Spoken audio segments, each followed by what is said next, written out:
Hare Krishna, we'll start with the invocation prayers. Nana Shastra Vichariniko Nipano Sattharma Samstapako Lokana Mita Karno Tribhuvane Manyo Karin Sarano Radha Krishna Padar Vinda Bhajana Anandina Mataliko Vande Rupa Sanatana Raghujugo Shri Jiva Gopalako Vande Rupa Sanatana Raghujugo Shri Jiva Gopalako He Krishna Karuna Sindhu Deenabandhu Jagatpate Gopesha Gopika Kanta Radha Kanta Namastute Tapta Kanchana Gaurangi Radhe Vrindavaneshwari Vishabhanu Sutta Devi Pranamami Hari Priye Vanchakalpatarupascha Kripa Sindhu Bevacha Patitanam Pavanebhyo Vaishnavebhyo Namo Namah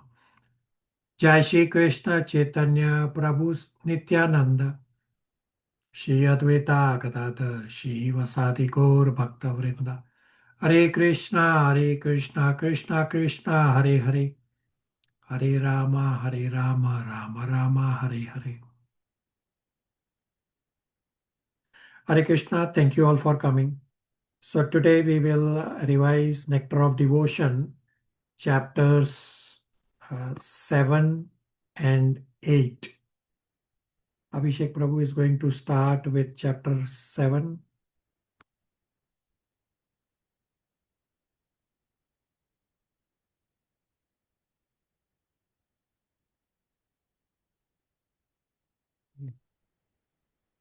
Hare Krishna.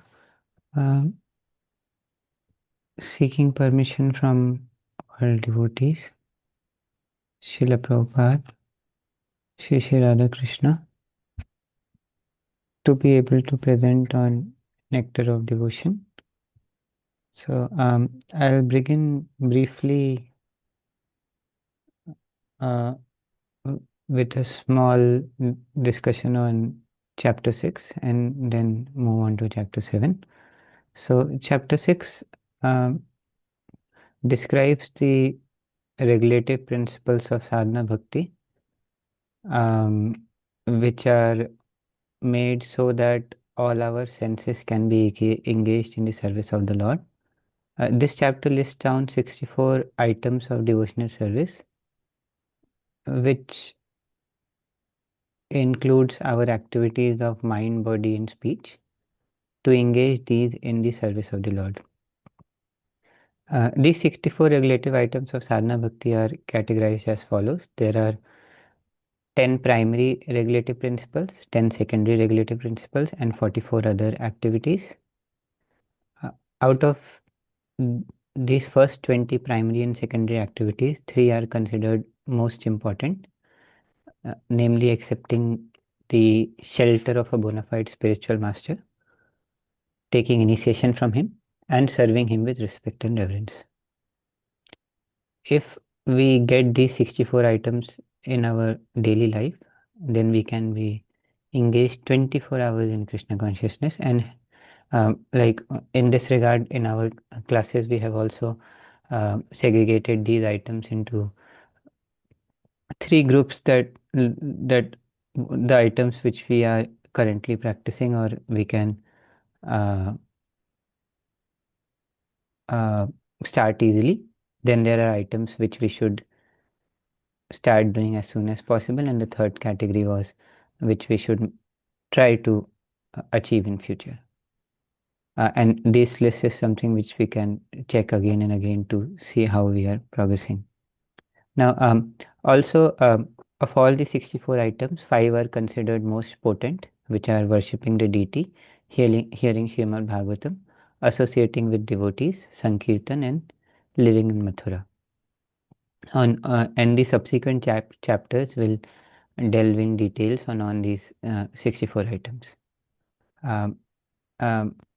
And also, I would like to quote the verse from Bhakti Rasamrita Sindhu 1.2.2, which defines sadhana bhakti, and this is also quoted in Chaitanya Charitamrita Madhya Leela 22nd chapter, verse 105. कृति साध्य भवेत् साध्य भाव सा साधना भिदा नित्य सिद्धस्य भावस्य प्राकट्यम hridi sadhyata. The translation is like this: when transcendental devotional service by which love for Krishna is attained is executed by the senses, it is called sadhana bhakti or the regulative discharge of devotional service. Such devotion exists eternally within the heart of every living entity. The awakening of this eternal devotion is potentiality of devotional service in practice. Now, moving on to chapter 7. This chapter provides more details on the first 18 items listed in chapter 6, the 10 primary items and 8 of the 10 secondary items. So, first, the 10 primary items are described, which are items to accept. So, I'll briefly list them and provide some details on some of the points. So, the first point is accepting the shelter of a bona fide spiritual master. The second is accepting initiation from the spiritual master and receiving instructions from him. And the third is serving the spiritual master with faith and confidence. So, regarding these points, Srila Prabhupada has described that a spiritual master is one who takes complete shelter of the Lord, leaving aside all material considerations. He has fully realized the conclusions of the scriptures and he has control over all the 6 urges which are described in Nectar of Instruction, verse 1. A disciple should accept the spiritual master as God because the spiritual master is an external manifestation of Krishna. And it is said in Shvetashvatara Upanishad that for a person who has unflinching faith in God and spiritual master, everything becomes revealed very easily.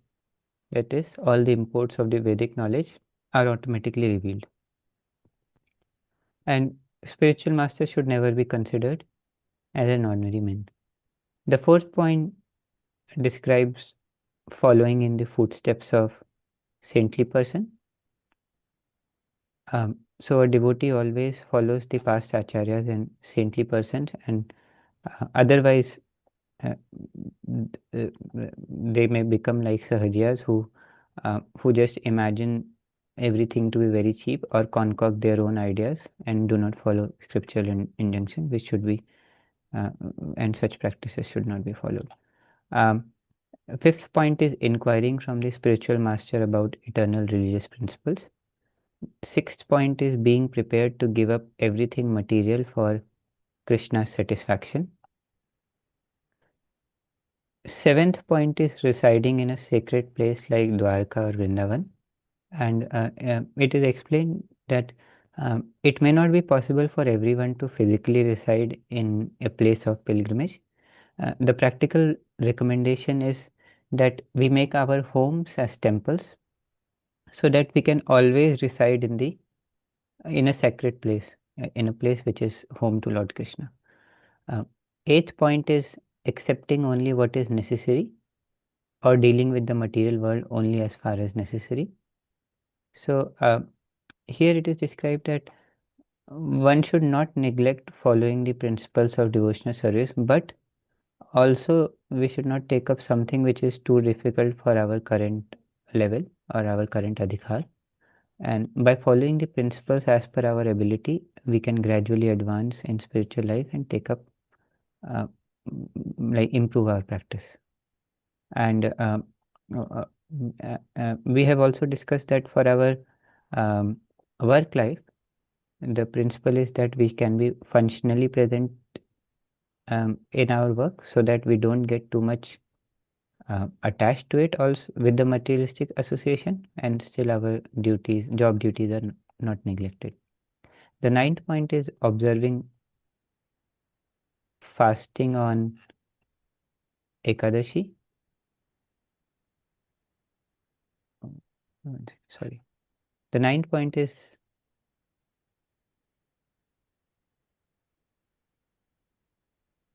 just a second.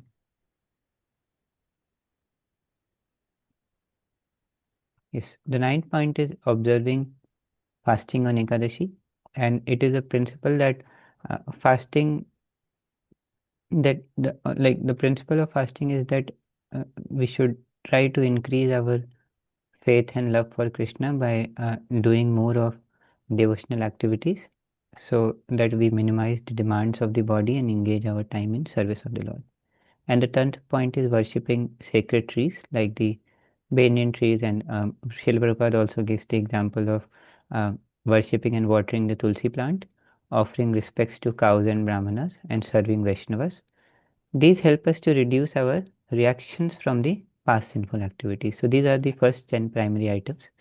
And then item to reject are given, which is 11th point in this list, giving up the company of non-devotees. So association is not merely physical presence. Association means getting emotionally attached to someone's thought.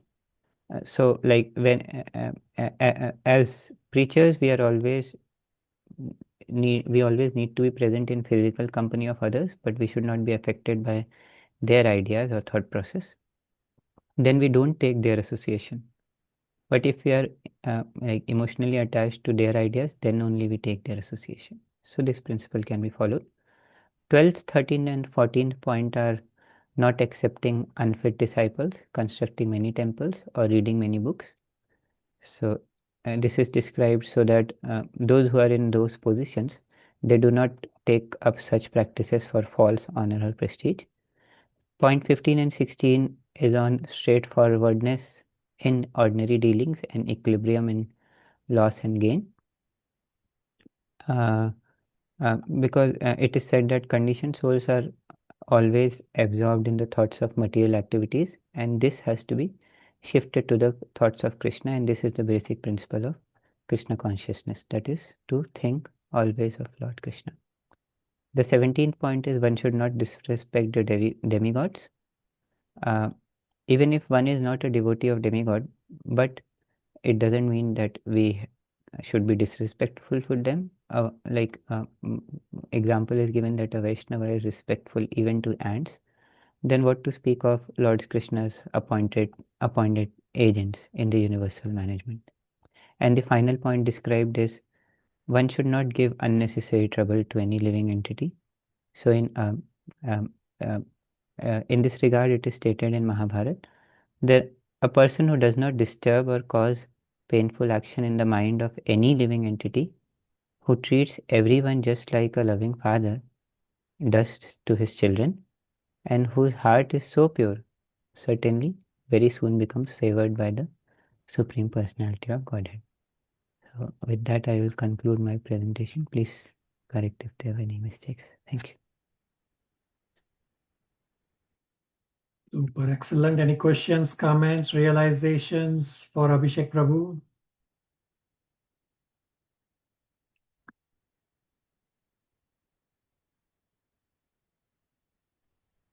Hare Krishna Prabhu. The five main principles that devotee association, hearing Srimad Bhagavatam, reciting the Hare Krishna Maha Mantra, deity worship, and living in the 40 town. Those are the top five that we should definitely be following at this time, and definitely endeavor to all the other 64.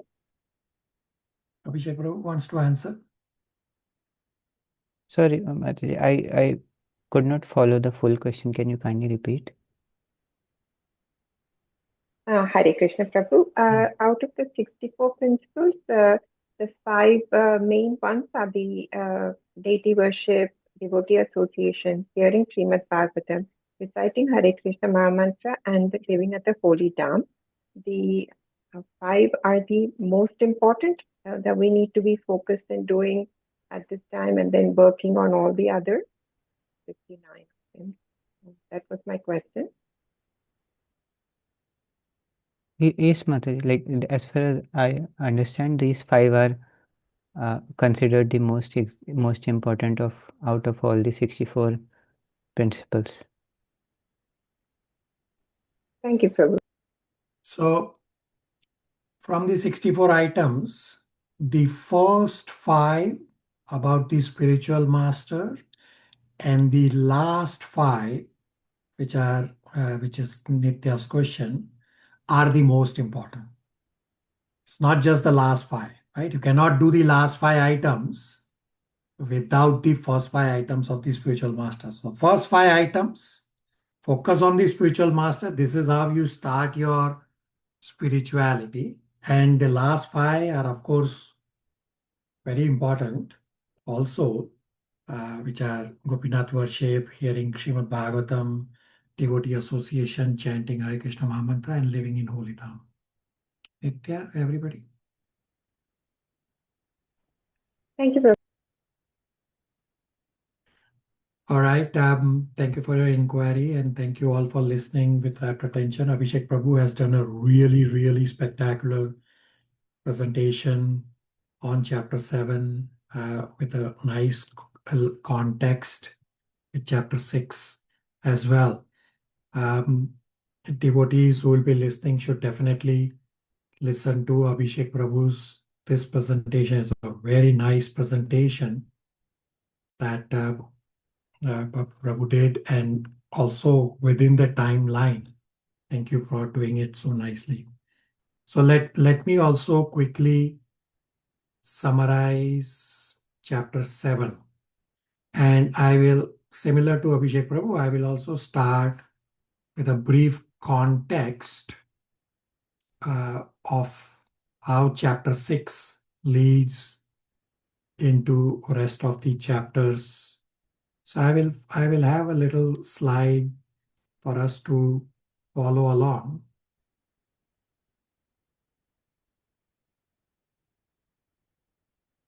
So chapter 6 is titled How to Discharge Devotional Service. This chapter 6 lists 64 items of sadhana bhakti.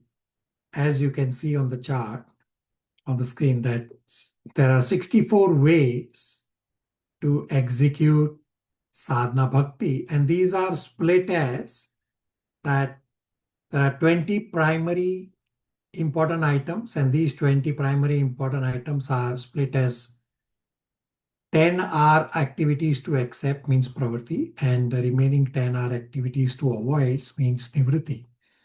Then there are 21 to 59 items of sadhana bhakti, and then as we just discussed that item number 60 to 64 are the most potent 5 items, which are Gopinath worship, hearing Srimad Bhagavatam, associating with devotees, chanting Hare Krishna Mahamantra, and living in Holy Dham. So chapter 6 has just a listing of these 64 items of devotional service. Details on these 64 items are in chapters 7 to 13.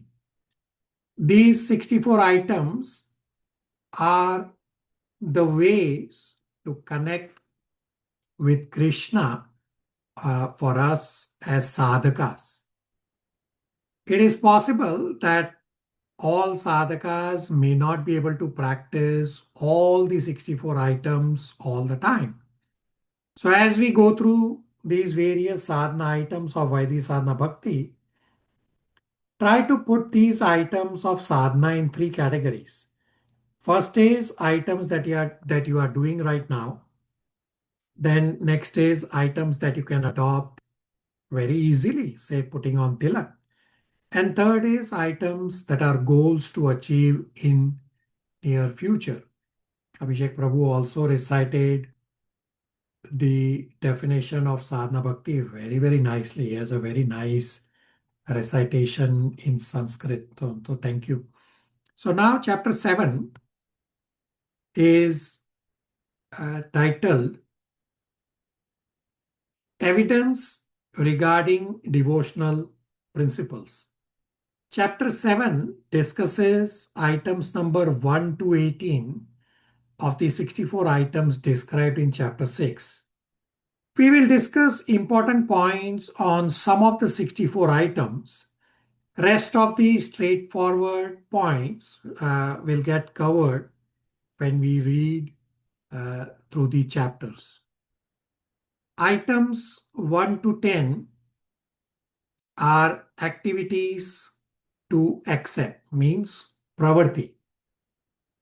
The first 5 items are linked on spiritual master. One is accepting the shelter of lotus feet of bona fide spiritual master. Second is getting initiated from a bona fide spiritual master and learning how to discharge devotional service from him and to him. Third is obeying the orders of spiritual master with faith and devotion. Fourth is following in the footsteps of great acharyas under the direction of spiritual master. And fifth is inquiring from spiritual master how to advance in Krishna consciousness. So these first 5 items are your starting point. When you take a bona fide spiritual master, even you start by taking as a Siksha Guru, even if you are not ready for initiation, take a spiritual master as Siksha Guru, and he will continue to guide you. He will continue to shower his mercy onto you, and rest of the items of the 64 items will become easier to follow. So first step, therefore, is to take shelter of a spiritual master.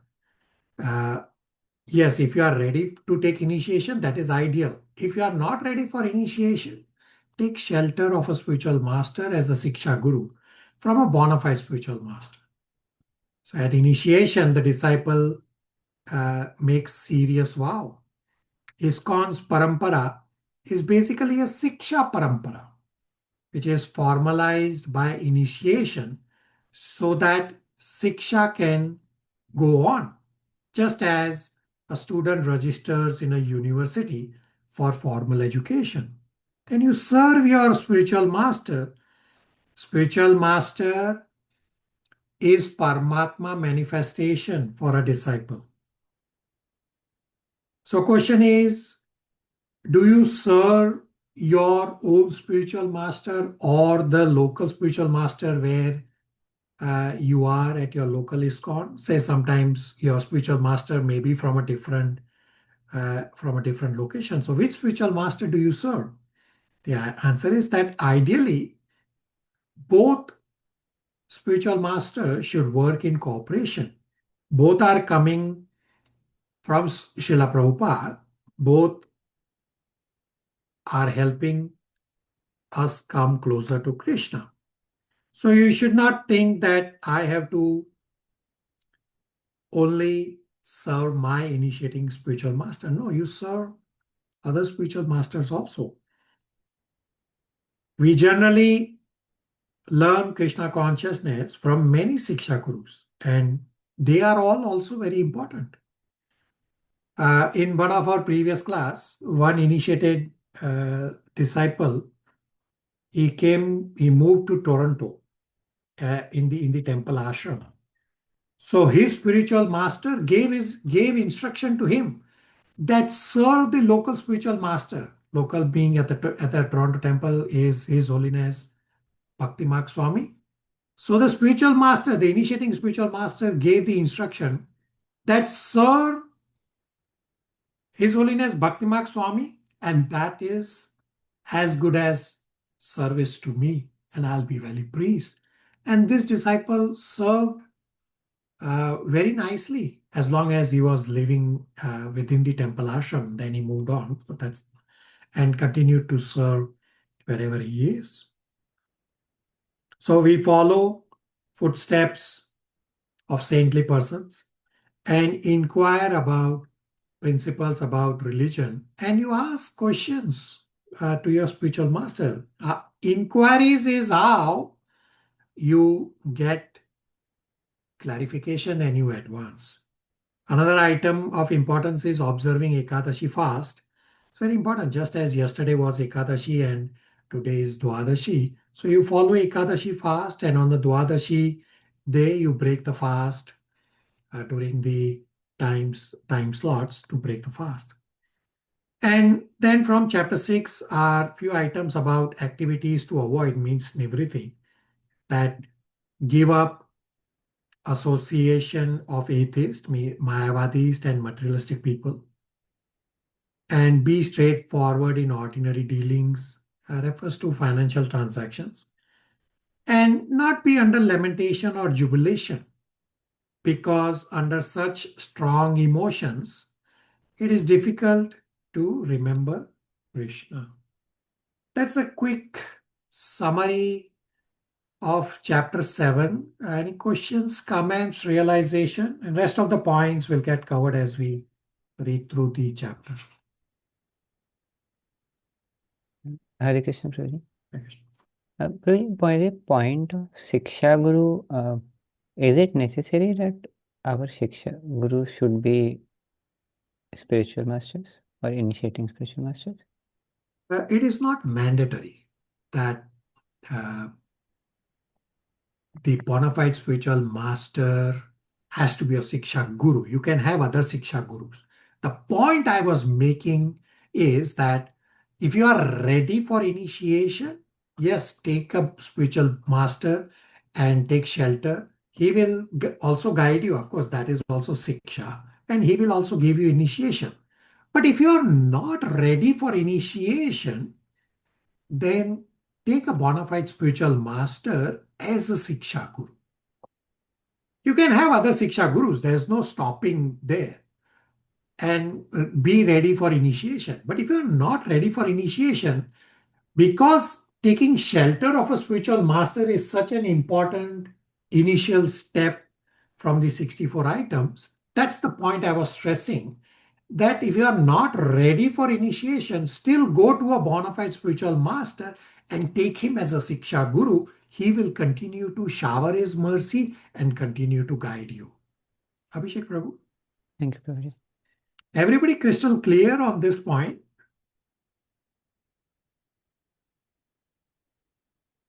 Yes, no, silence.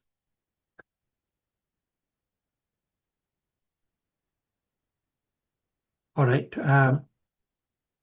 So we will start reading, and all of you, please read very, very fast pace. Otherwise, we'll not be able to finish. So Priyanka will start. We'll start with chapter 6 on page 53 of Nectar of Devotion book. So Priyanka is going to read paragraph number 1 and then skip through all the pages, and then bottom of page number 6. There are the last 2 paragraphs. With bottom of page 6, the paragraph starts. Now the total regulative principles. Priyanka, you clear? So first paragraph and then last 2 paragraphs in chapter 6. Yes, Prabhuji. Hare Krishna. Chapter 6, How to Discharge Devotional Service. Srila Rupa Goswami states that his elder brother Sanatan Goswami has compiled Hari Bhakti Vilas for the guidance of the Vaishnavas, and herein has mentioned many rules and regulations to be followed by the Vaishnavas. Some of them are very important and prominent, and he will now mention these very important items for our benefit.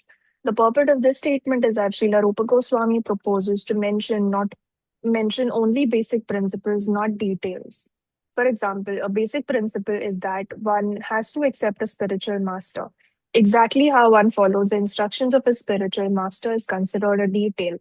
For example, if one is following the instruction of a spiritual master and that instruction is different from the instructions of another spiritual master, this is called detailed information.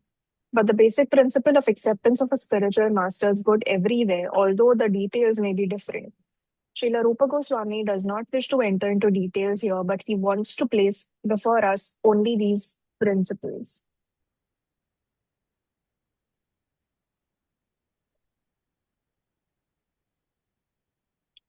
Now, the total regulative principles come to an aggregate of 64 items. As we have mentioned, the first are the primary 10 regulative principles, then come the secondary 10 regulative principles, and added to these are 44 other activities. So altogether, there are 64 items for discharging the regulative practice of devotional service.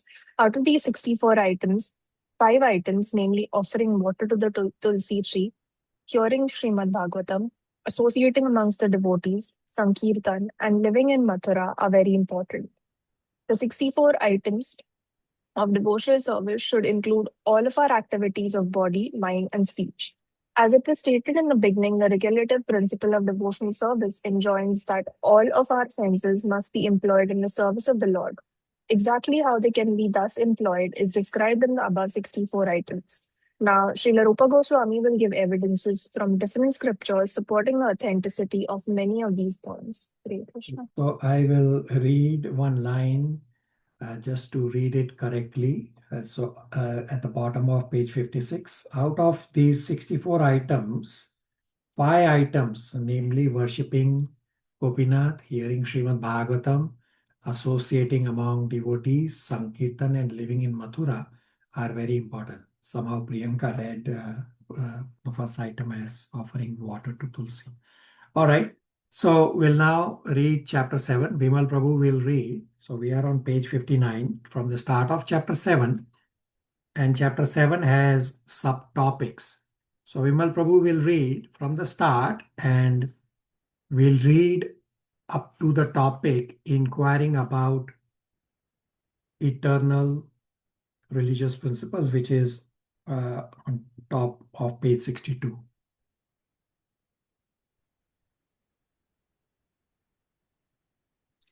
It's regarding devotional principles. Accepting the shelter of the bona fide spiritual master. In the 11th canto of Srimad Bhagavatam, 3rd chapter, verse 21, Prabhupada tells Maharaj Nemi, my dear king, please know for certain that in the material world there are no happiness. It is simply a mistake to think that there is happiness here because this place is full of nothing but miserable conditions. Any person who is seriously desirous of achieving real happiness must seek out a bona fide spiritual master and take shelter of him by initiation. The qualifications of the spiritual master is that he must have realized the conclusions of the scriptures by deliberations and arrangements, and thus be able to conceive others of these conclusions. Such great personalities who have taken shelters of the Supreme Godhead, leaving aside all material considerations, are to be understood as bona fide spiritual masters. Everyone should try to find a such bona fide spiritual master in order to fulfill his mission of life, which is to transfer himself to the plane of spiritual bliss.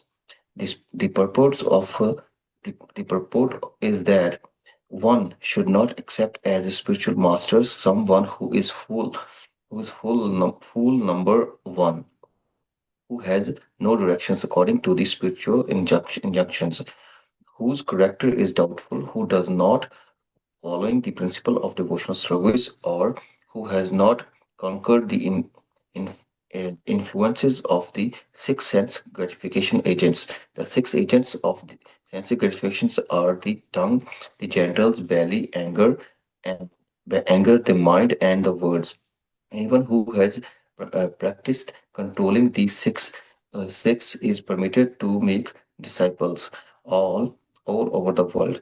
To accept such spiritual master is the crucial point of advancement in spiritual life. One should is one who is fortunate enough to come under the shelter of one of a spiritual master is served to uh, traverse the path of spiritual salvation without any doubt. Ex- Accepting initiation from the spiritual master and receiving instructions from him. Sage Prabhupada continued to speak to the king as follows. My dear king, a disciple has to accept all spiritual master not only as spiritual master but also as the representative of Supreme Personality of Godhead and the Super Soul. In other words, the disciples should accept the spiritual master as God because he is external manifestations of Krishna. This is confirmed in every scriptures, and a disciple should accept the spiritual master as such. One should learn Srimad Bhagavatam seriously and with all respect and veneration for the spiritual master. Hearing and speaking Srimad Bhagavatam is the religious process which elevate one to the platform of serving and loving the Supreme Personality of Godhead. the attitude of the disciple should be to satisfy the bona fide spiritual master. Then it will be very easy for him to understand spiritual knowledge. Thus this is confirmed in the Vedas, and Rupa Goswami will further explain that for a person who has unflinching faith in God and the spiritual master, everything becomes revealed very easily. Serving the spiritual master with the faith and confidence. Regarding serving the spiritual master in the 11th canto of Srimad Bhagavatam's 7th chapters, verse 27, it is stated by Lord Krishna, "My dear Uddhava, the spiritual master must be accepted not only as my representative but as my very self. He must never be considered on the same level with the ordinary human beings. One should never be envious of the spiritual master as one may be envious of an ordinary man. The spiritual master should always be seen as the representative of the Supreme Personality of Godhead, and by serving the spiritual master, one is able to serve all the demigods. Following the footsteps of saintly persons. In the Sakanda Purana, it is advised that the devotee follow the past acharyas and saintly persons because by such following one can achieve the desired results with no chance of lamenting or being baffled in his progress. The scriptures known as Brahma Yamala states as follow: if someone wants to pose himself as a great devotee without following the authorities of the revealed scriptures, then his activities will never help him to make progress in devotional service. Instead, instead he will simply create disturbance for his sincere students of devotional service. Those who do not strictly follow the principle of revealed scripture are generally called sahajivas, those who have imagined everything to be cheap, who have their own concrete ideas, and who do not follow the scriptural injunctions. Such persons are simply creating disturbance in the discharge of devotional service. In this conjunction, an objection may be raised by those who are not in devotional service and who do not care for the revealed scriptures. An example of this is seen in the Buddhist philosophy. Lord Buddha appeared in the family of a high grade Kshatriya king, but his philosophy was not in accord with the Vedic conclusion, and therefore was rejected under the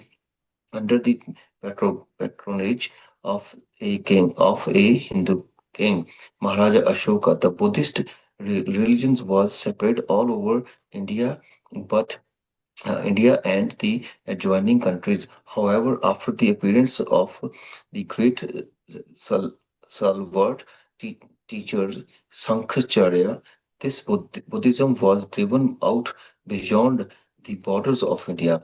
The Buddhist and other religionists who do not care for revealed scriptures sometimes say that there are many devotees of Lord Buddha who shows devotional service to Lord Buddha and who therefore should be considered devotees. In answer to this arrangement, Rupa Goswami says that the followers of Buddha cannot be accepted as devotee, although Lord Buddha is accepted as an incarnation of Krishna. The followers of such incarnations are not very advanced in their knowledge of the Vedas. To study the Vedas means to come to the conclusion of the supremacy of personality of Godhead. Therefore, any religion's principles which denies the supremacy of the personality of Godhead is not accepted and is called atheism. Atheism means defying the authority of the Vedas and decrying the great acharyas teaches Vedic scriptures for the benefit of the people in general. Lord Buddha is accepted as an incarnation of Shri Krishna in the Srimad Bhagavatam, but in the same Srimad Bhagavatam, it is stated that Lord Buddha appears in order to bewilder the atheist class of men. Therefore, his philosophy is meant for bewildering the atheist and should not be accepted. If someone asks, why should Krishna uh, propagate atheist principles? The answer is that it it was the desire of the Supreme Personality of Godhead to end the violence which was then being committed in the name of Vedas.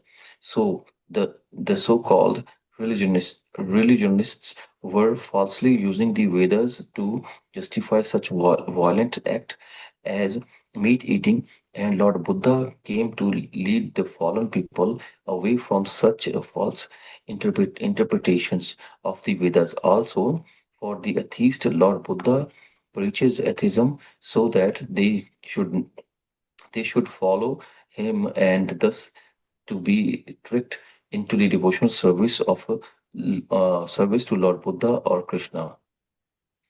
Inquiring about eternal religion principle in the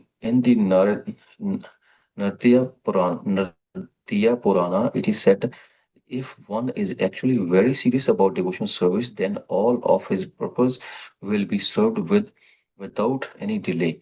Being All right. prepared to Matan Prabhu will read from the topic, being prepared to give up everything material for Krishna's satisfaction, and finish reading the topic titled Offering Respects to the Banyan Trees. It finishes on top of page 64 of Nectar of Devotion book. Hare Krishna. Being prepared to give up everything material for Krishna's satisfaction. In the Padma Purana, it is stated, for one who has given up his material sense enjoyment and has accepted the principles of devotional service, the opulence of Vishnu Loka, the kingdom of God, is awaiting, residing in a sacred place. In the Skanda Purana, it is also said that for a person who has lived in Dwaraka for 6 months, for 1 month, or for one fortnight, there is awaiting elevation to the Vaikuntha Loka, and all the profits of the Sarupya Mukti, the privilege of having the same four-handed bodily features as Narayana. In Brahma Purana, it is said the transcendental significance of Purushottama Kshetra, which is the 80 square mile field of Lord Jagannatha, cannot be properly described. Even the demigod from the higher planetary system see the inhabitants of this Jagannatha Puri as having exactly the same bodily features possessed by one in the Vaikuntha. That is, the demigod see the inhabitants of Jagannatha Puri as being four-handed. When there was a meeting of great sages at Naimisaranya, Sudha Goswami was reciting Srimad Bhagavatam, and the importance of Ganges was stated as follows. The water of the Ganges are always carrying the flavor of the tulasi offered at the lotus feet of Sri Krishna, and as such the water of the Ganges are ever flowing, spreading the glories of Lord Krishna.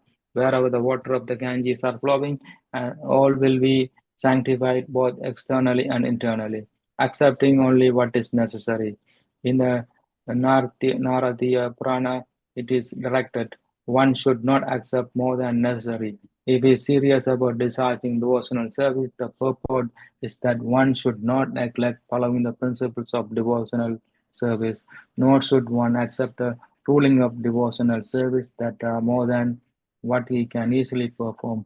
For example, it may be said that one should chant the Hare Krishna mantra at least 100,000 times daily on his beats, but if this is not possible, then one must minimize his chanting according to his own capacity. Generally, we recommend our disciple to chant at least 16 rounds on their japa beats daily, and this should be completed. But if one is not even able to chant 16 rounds, then he must make it up the next day. He must be sure to keep his vow. If he does not strictly follow this out, then he is sure to be negligent. That is the offensive in the service of the Lord. If we encourage offenses, we shall not be able to make progress in devotional service. It is better if one fixes up the regulative principle according to his own ability, and then follows that law without fail. That will make him advance in his spiritual life. Observing fasting on Ekadasi. In the Brahma Vaivarta Purana, it is said that one who observes fasting on Ekadasi is freed from all kinds of reactions to sinful activities and advances in past life. The basic principle is not just to fast, but to increase one's faith and love for Govinda or Krishna. The real reason for observing fasting on Ekadasi is to minimize the demands of the body and to engage our time in the service of the Lord by chanting or performing similar service. The best thing to do on a fasting day is to remember the pastimes of Govinda and to hear his holy names constantly, offering respect to the banyan trees. In the Skanda Purana, it is directed that the devotee should offer water to Tulasi plant and Amalari. He should offer respect to cows and to the Brahmana and serve the Vaishnava by offering them respectful obeisances and meditating upon them. All of these processes will help the devotee to diminish the reaction to his past sinful activity. All Giving up right, the Nitya, the topic titled Giving Up the Company of Non-Devotees, and the next topic, Not Accepting Unfit Disciples. Read till almost till the end of page 66.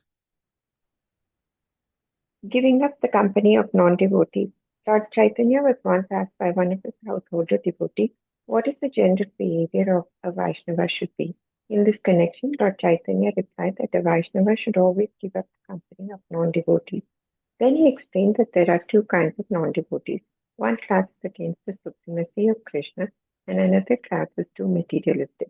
In other words, those who are after material enjoyment and those who are against the supremacy of the Lord are called a Vaishnava, and their company should be strictly avoided.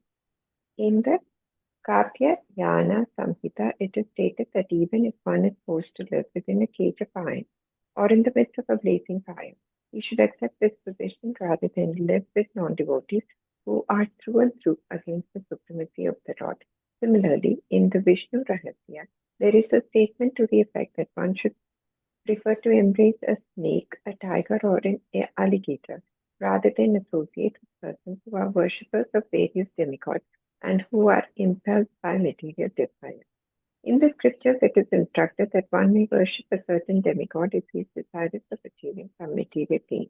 For example, one is advised to worship the sun god if he is desirous of getting rid of a disease condition.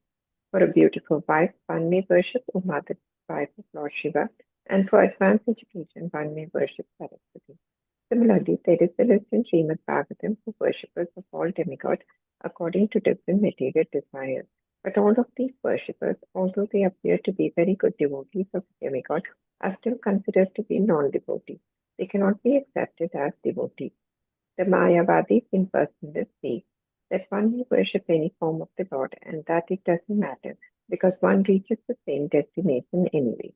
But it is clearly stated in Bhagavad Gita that those who are worshippers of demigods will ultimately reach only the planets of those demigods, while those who are devotees of the Lord himself will be promoted to the Lord's abode, the kingdom of God.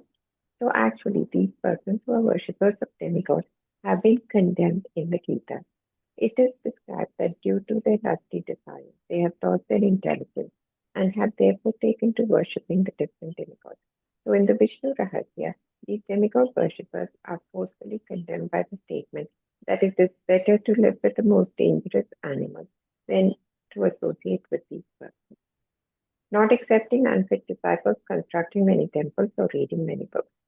Another stricture is that a person may have many disciples, but he should not act in such a way that he will be obliged to any of them for some particular reason or some favor. And one should also not be very enthusiastic about constructing new temples, nor should one be enthusiastic about reading various types of books, save and except which led to the advancement of devotional service. Practically, if one very carefully reads Bhagavad Gita, Srimad Bhagavatam, teachings of Lord Chaitanya, and Nectar of Devotion, that will give him sufficient knowledge to understand the science of Krishna consciousness. One need not take the trouble of reading other books. In the 7th canto of Srimad Bhagavatam, 13th chapter, verse 8, Narada Muni, while discussing with Maharaja Yudhishthira the various functions of the different orders in society, especially mentions rules for the sannyasis. those people who have renounced this material world. One who has accepted the sannyasa order of life is forbidden to accept as a disciple anyone who is not fit. A sannyasi should first of all examine whether a prospective student is sincerely seeking Krishna consciousness. If he is not, he should not be accepted. However, Lord Chaitanya's cosmic mercy is such that he advised all bona fide spiritual masters to speak about Krishna consciousness everywhere. Therefore, in the line of Lord Chaitanya, even the sannyasi can speak about Krishna consciousness everywhere. And if someone is seriously inclined to become a disciple, the sannyasi always accepts him. The one point is that without increasing the number of disciples, there is no propagation of the cult of Krishna consciousness. Therefore, some, even at a risk, a sannyasi in the line of Chaitanya Mahaprabhu may accept even a person who is not thoroughly fit to become a disciple. Later on, by the mercy of such a bona fide spiritual master, the disciple is gradually elevated. However, if one increases the number of disciples simply for some prestige or false honor, he will surely fall down in the matter of executing Krishna consciousness. Similarly, a bona fide spiritual master has no business reading many books simply to show his proficiency or to get popularity by lecturing in different places. One should avoid all these things. It is also stated that the sannyasi should not be enthusiastic about constructing temples. We can see in the lives of various acharyas in the line of Sri Chaitanya Mahaprabhu that they are not very enthusiastic about constructing temples. However, if somebody comes forward to offer some service, the same reluctant acharyas will encourage the building of costly temples by such servitors. For example, Rupa Goswami was offered a favor by Maharaj Man Singh, the commander-in-chief of Emperor Akbar, and Rupa Goswami instructed him to construct a large temple for Govindaji, which cost vast amounts of money. So, bona fide spiritual master should not personally take any responsibility for constructing temples. But if someone has money and wants to spend it in the service of Krishna, an acharya like Rupa Goswami may utilize the devotee's money to construct a nice costly temple for the service of the Lord. Unfortunately, it happens that someone who is not fit to become a spiritual master may approach wealthy persons to contribute for temple construction. If such money is utilized by unqualified spiritual masters for living comfortably in costly temples without actually doing any preaching work, this is not acceptable. In other words, a spiritual master needn't be very enthusiastic for constructing temple buildings simply in the name of so-called spiritual advancement. Rather, his first and foremost activity should be to preach. In this connection, Srila Bhaktisiddhanta Saraswati Goswami Maharaja recommended that a spiritual master print books. If one has money, instead of constructing costly temples, one should spend his money for the publication of authorized books in different languages for propagating the Krishna consciousness movement. Very good. Chandran Prabhu will read from the topic straightforwardness in ordinary dealings all the way to end of chapter 7.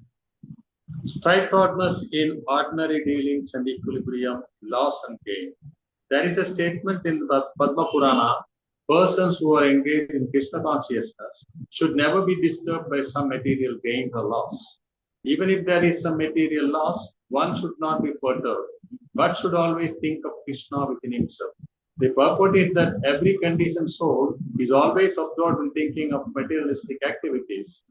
He has to free himself from such thoughts and transfer himself completely to Krishna consciousness.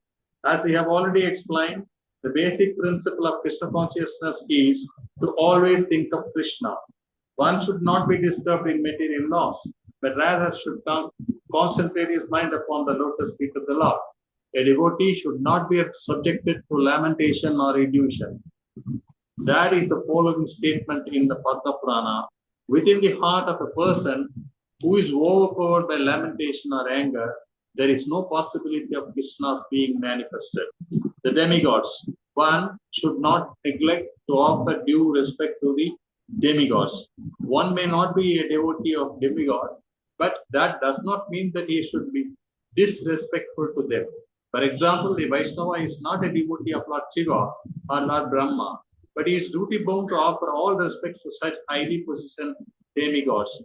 According to Vaishnava philosophy, one should offer respect even to an ant. So then, what is there to speak of such exalted persons as Lord Shiva and Lord Brahma? In the Padma Purana, it is said Krishna Hari is the master of all demigod, and therefore he is always worshipable. But this does not mean that one should not offer respect to the demigods, not giving pain to any living entity. This is the statement of Mahabharata. A person who does not disturb or cause painful action in the mind of any living entity, who treats everyone just like a loving father does his children, whose heart is so pure, certainly very soon becomes favored by the Supreme Personality of Godhead. In so-called civilized society, there is sometimes agitation against cruelty to animals, but at the same time, regular slaughterhouses are always maintained. A Vaishnava is not like that. A Vaishnava can never support animal slaughter or even give pain to any living entity. Hare Krishna. Very good. Any questions, comments, realizations? Hare Krishna, Prabhu. Can I ask a couple of questions, Prabhu? Yeah. Prabhu, how can Buddhism be considered as atheism when Lord Buddha is accepted as an incarnation of Lord Krishna? Yeah, so I we know read. that. Yeah, let me answer one at a time. So we already read in the paragraph that you are reading.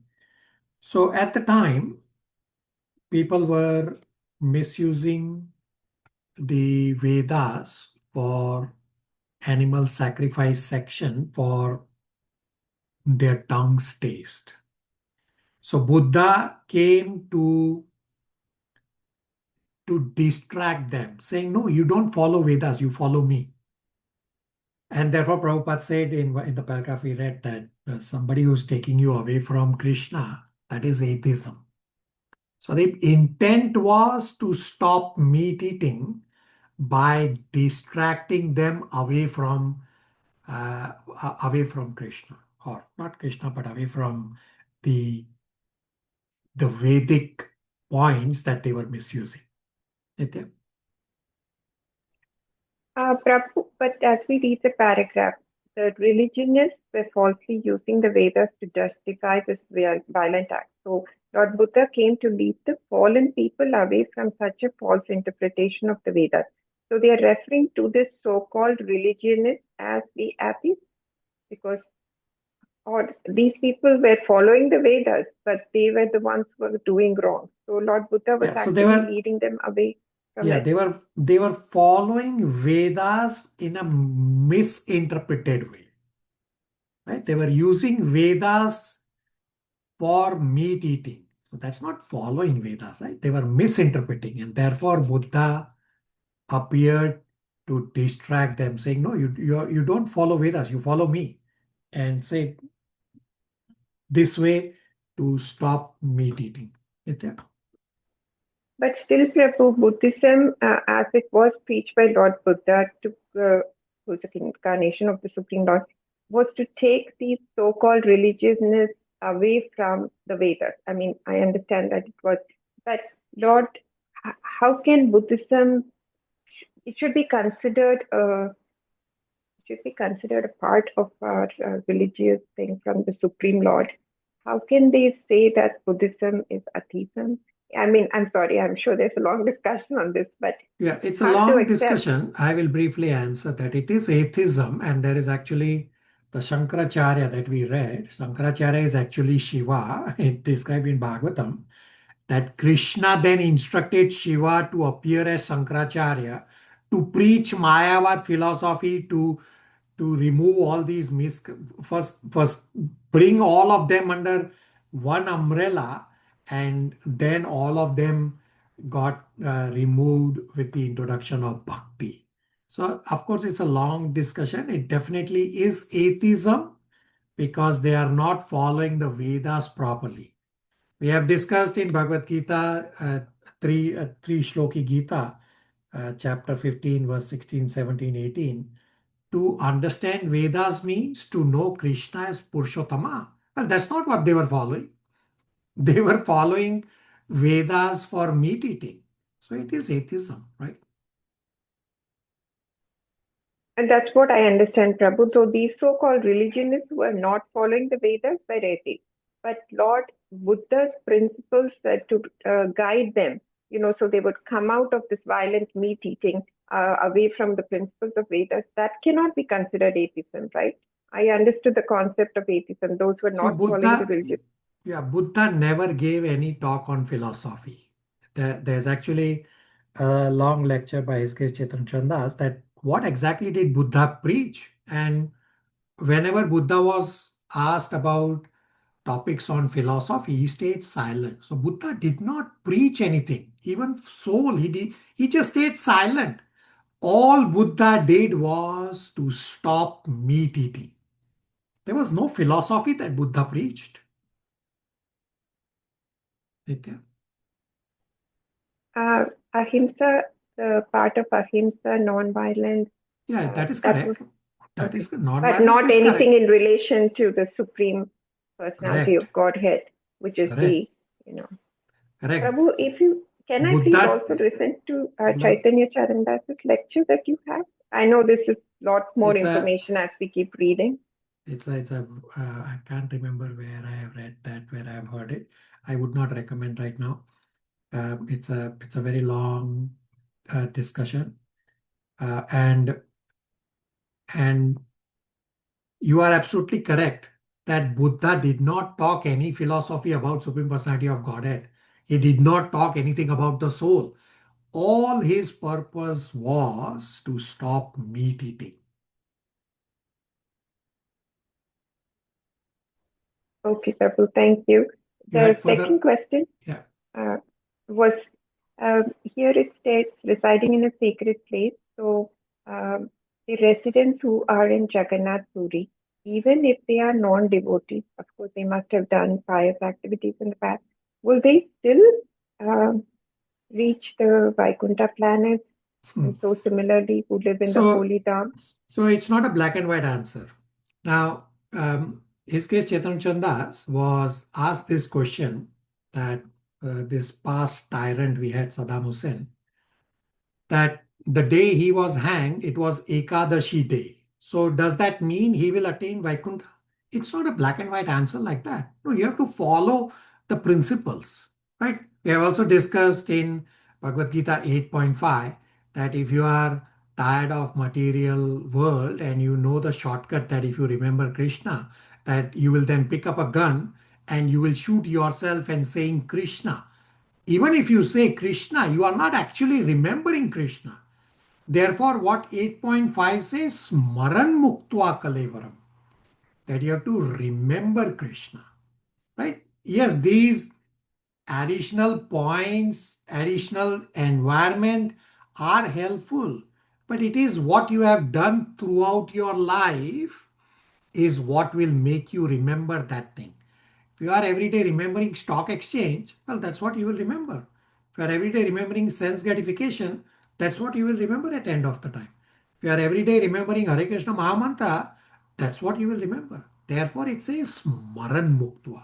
Nitya? Yes, Prabhu, thank you so much for your patiently answering. Thank you. All right, in essence of time, let's quickly discuss chapter 8, the offenses to avoid. It's going to take a long time. So I'm going to talk directly on chapter 8. Chapter 8 is titled Offenses to be Avoided. Whole chapter 8 is on one item. Item number 19 of the 64 items from chapter 6. It's a very important item. Very important topic of offenses to be avoided, and it is very important not to do offenses. Bulk of our spiritual growth is by not doing offenses. So we don't have to be afraid, rather to avoid offenses, we have to be conscious of Krishna and Krishna's devotees. We have to be respectful to Krishna and Krishna's devotees. Then we will not do offenses because we'll always be respectful. In Bhagavatam, Lord Kapila says, be respectful to everyone. And if you are not respectful, at least don't disrespect. It's a very important point, that at least don't disrespect anyone, and specifically devotees. So offenses is the Sanskrit word is aprad, and how it is broken down is Radha. Radha refers to Srimati Radharani, and apa means that which takes away. So aprad means that which takes away from Srimati Radharani, or that which takes us away from devotional service. Now understand with this bucket analogy what offenses do. So pap means sin and punya means pious. So pap and punya are at material level.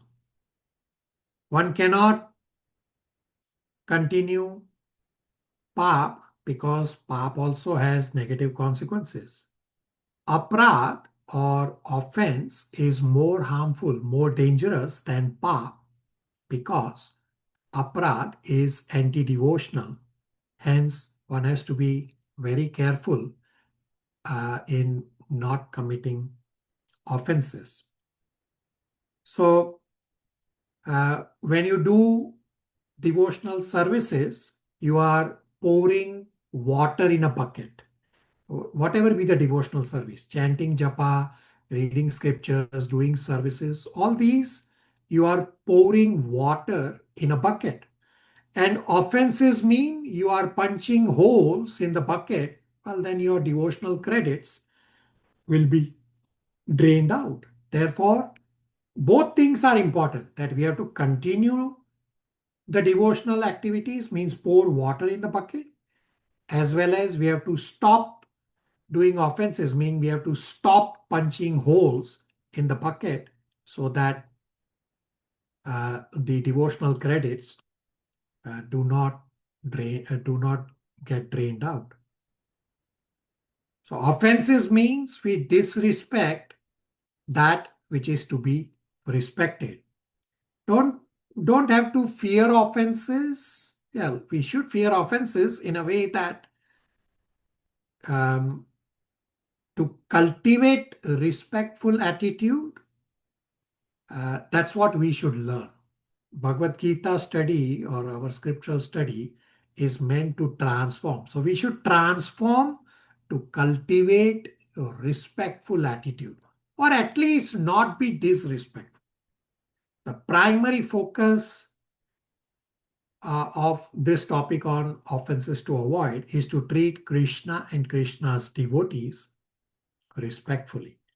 The common or the basic principle in the list of these offenses is to be respectful so that we are remembering Krishna.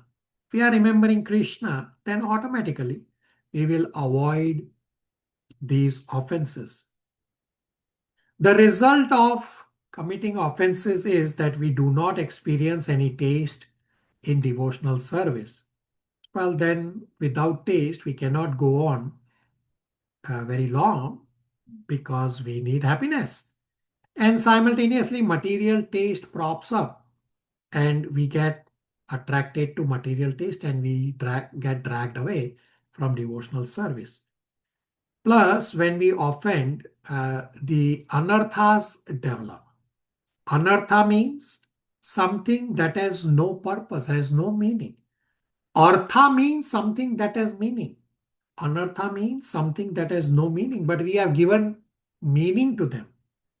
So the 6 famous anarthas develop, then it becomes very hard to do devotional service when we have lust, anger, envy, greed, pride, and illusion anarthas built in us.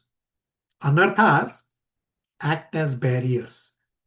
Hare Krishna Mahamantra has no effect then because the barriers stop the Hare Krishna Mahamantra from going to the heart. The anarthas result is ignorance becomes strong and devotional service becomes weak. The categories of offenses, one is seva aparad, means offenses while doing Gopinath worship or offenses while doing any worship, any devotional services. If offenses are committed while doing Gopinath worship or while doing services, if we chant attentively Hare Krishna Mahamantra and pray to Krishna, then Krishna will forgive for the offenses that are committed while doing Gopinath worship and while doing services. Meaning, the Hare Krishna Mahamantra is far more merciful than Krishna himself. Now, just because the holy name is merciful does not mean I have to be careless in Gopinath worship or be careless in doing services. So those of you who are able to go to the area behind the altar at the Toronto temple, and would be same in other temples also, there are mantras posted on the fridge and on the wall to ask for forgiveness. So pujaris chant these forgiveness mantras after every service. So if the pujari is doing services multiple times during the day, he is chanting these forgiveness mantras after every service. So you have to be very careful. The other category is Naam Aprad, means offenses against chanting the holy name. So when we start chanting, we are bound to do some offenses, but we should try to not do offenses. Chanting with offenses does not contaminate the Hare Krishna Maha Mantra. Rather, it is my chanting that is either pure or impure depending on the offenses. By avoiding offenses, we are trying to make our chanting pure. When chanting without offenses will get us to Krishna's lotus feet. Now, you continue to chant even with offenses because chanting with offenses is better than not chanting at all. An example is that, say, a child is trying to learn to walk, but he keeps falling. And if the child says that I will not walk at all because I keep falling, well, then he will never be able to learn to walk. It is by learning to walk, falling, standing again, and then walking is how the child learns to walk. Similarly, yes, our goal is to chant without offenses. But even right now, if I'm chanting with offenses, I should continue because this offensive chanting is going to take me to pure chanting. Therefore, let's not stop chanting. So offensive chanting is not useless, but offensive chanting, little by little, will one day take me to pure chanting. We just have to be conscious to not chant with offenses. Now, there are stages in chanting. One is offensive stage, which we just discussed. Next is cleansing stage, that we have a little bit of taste. Offensive have somewhat or almost stopped. Now, this is a very high and important stage. Getting to this point is, of course, very hard. Example, an airplane taking off has a lot of turbulence until the airplane reaches cruising height. And then there is pure stage, means you are cruising, means the airplane has reached the cruising level. So offenseless chanting can get you liberation, but only pure chanting will get you love of God. Offenseless chanting means one has no false ego. So what are the symptoms of offenseless chanter? It's described in Shikshashtakam that thinks oneself to be lower than grass. He is tolerant than a tree. He does not expect to get personal honor, and he is prepared to give respects to everyone. Meaning, he is humble, he is tolerant, he is prideless, and he gives respect to others. His Holiness Gopal Krishna Goswami once gave a message that our goal should be not only to chant. Rather, our goal should be to improve the quality of chanting. So we have to constantly endeavor to improve the quality of our chanting.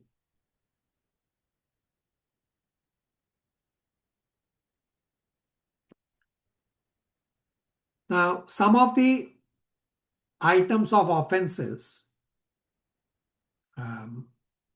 may not be relevant, and right now I will discuss some of these points, and rest will get covered as we read through the chapter number 8. Now, one point is about when there is death in family, that you do not go in front of Gopinath, because you will end up chastising Gopinath in that agitated mood, and that becomes an offense. So you can go to the temple, other parts of the temple, to get guidance from devotees, to get guidance from Siksha Gurus or spiritual master. And generally for Grahasthas or Shudras, you can have, say, 30-day period of time when can avoid going to in front of Gopinath. For other Varnas could be less, or somebody who has control on mind could be less. The other point is, do not circumambulate in front of Gopinath. If you have to circumambulate, circle outside the temple and circle in a clockwise manner. Anti-clockwise movement is inauspicious. Do not spread legs, do not hold ankles, and do not lie down when you are in the temple room. Do not take prasadam in front of Gopinath. Therefore, at the temple, when we have feast, Sunday feast, or we have events, we wait till Gopinath doors are closed, then prasadam is served. In front of Gopinath, do not cry. Now, in front of Gopinath, it's okay to cry in ecstasy. It's okay to cry for service. That, how can I serve you, Gopinath? That is okay. But do not cry to complain about others. Now, do not praise anyone else in front of Gopinath. You can praise others, just not in front of Gopinath. You can praise the service of the devotee, that look, Gopinath, so and so devotee is doing so nice services for you. And when you are at the temple, try not to show your back to any of the altars or even to Prabhupada while you are walking. So I have shown visuals that how you try to walk diagonal. May not be 100% possible, but as much as is possible. That you walk diagonally, and on the side of the altar, you turn around so that you are not showing your back, or you are trying your best to minimize showing your back to Gopinath and to Prabhupada. So you should not praise your own self in front of Gopinath. Well, you can say that I got good opportunity to do so and so service. That is okay, instead of praising your own self. Next, I will run through with a slide on the 10 offenses against chanting the holy name. We will briefly discuss each of these 10 points, 10 offenses against chanting the holy name, as well as remedies for each one of them. So number one is to blaspheme the devotees who have dedicated their life for propagating the holy name of the Lord. So Krishna says, I love my devotees more than myself. So when we offend devotees, we are actually offending Krishna. So this is the most common offense, but is also very easy to avoid. It may seem hard to avoid because we like to hear gossip and we like to gossip. So what's the remedy? If I have offended a devotee, fall on his lotus feet and ask for forgiveness. But pride comes in my way. And it is also possible that the other devotee may not want to forgive. If the other devotee is not wanting to forgive, then take shelter of the holy name. And without playing games with the holy name, without wanting to ask for forgiveness again and again, no, it should be serious. And if you are asking for forgiveness from the devotee you have offended, then do service to the devotee. Then your asking for forgiveness is serious, is sincere. Now, if you may offend pure devotee, the devotee may not be offended because he is pure devotee. Still, Krishna may be offended. Therefore, we have to be careful. The purer one gets, it becomes easier to identify that you are doing offenses.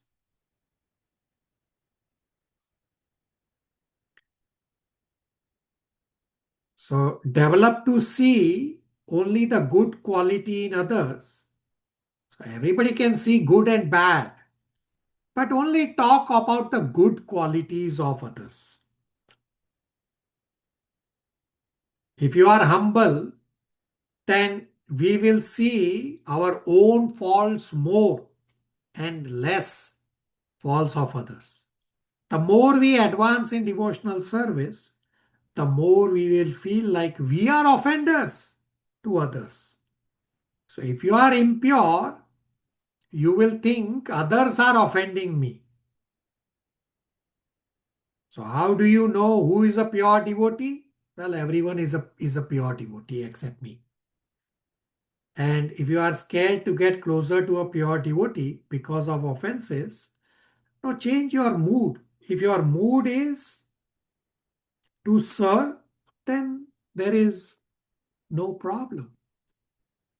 Second offense of the 10 offenses is to consider the names of demigods like Lord Shiva, Lord Brahma to be equal to or independent of the name of Lord Vishnu. The remedy is to give up the association of demigod worshippers. Now, both points are important. That somebody thinks Shiva, Brahma are equal to, that is one point, or independent of Vishnu. Both points you have to be careful of. Next is, third point, to disobey the orders of spiritual master. Spiritual master is at the same level as Krishna. Spiritual master is Paramatma manifestation. Disobeying spiritual master means you are disobeying Krishna because spiritual master is representing Krishna. Spiritual master gives you instruction means spiritual master is also empowering you. So there is a more severe offense against the holy name to consider spiritual master as ordinary person. So the remedy is fall at the lotus feet of your spiritual master, beg for forgiveness, become pitiable, be sincere and repent, and do service and ensure you don't commit offense again. Offense number 4, to blaspheme the Vedic literature, all literatures in pursuance of Vedic version. So somebody blasphemes Bhagavad Gita, Bhagavatam, Chaitanya Vedas, Upanishad, these are examples. So you are neglecting or not going to a class because you don't like the speaker. These are ways you are offending the scriptures. Or say you are saying the scriptures are fiction, or you are speaking against the scripture. These are all offenses. The remedy is chant and glorify scriptures. Hear and preach the scriptures. Even if you don't like the devotee speaking the class, still go and attend the class anyway. Then you are respecting the scriptures. Fifth offense is to consider the glories of chanting the Hare Krishna Maha Mantra to be imagination. So imagination means made up or not real. Well, stop thinking this. Hare Krishna Maha Mantra is not imagination. It has come directly from spiritual world. Sixth offense is to give some mundane interpretation on the holy name of the Lord. So mundane interpretation to holy name, mundane means ordinary or material. Adokshaja is another name of Krishna, that something above material conception, that is Adokshaja. Holy name has come directly from spiritual world. So the remedy for this offense is that go to assembly of devotees, repent publicly that I thought holy name was mundane, and stop doing this offense on a go forward basis. Number 7 is to commit sinful activities on the strength of the holy name of the Lord.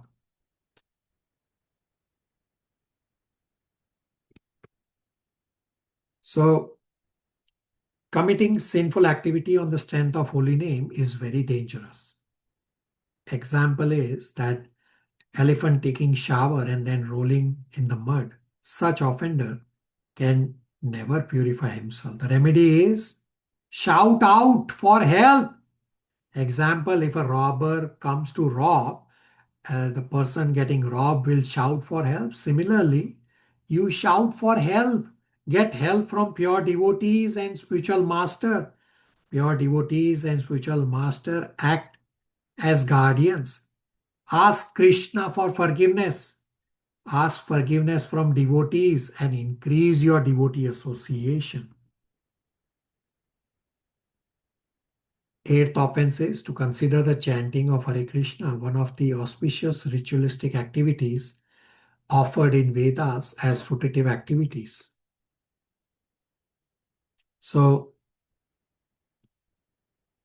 karma kanda mean you're doing something for results because the person wants some material result. But karma kanda is only a means and not the goal. Chanting, on the other hand, is the means as well as the goal. Chanting only gives spiritual results, not material results. Therefore, chant the Hare Krishna Maha Mantra. The remedy, if you do this offense, number 8, that approach a householder Vaishnava who was originally a low caste, smear dust from his lotus feet onto your head and your body. Drink water, means the Charnamrit, from washing his feet. Take remnants of his prasadam after taking permission from him. Ninth offense, to instruct a faithless person about the glories of holy name.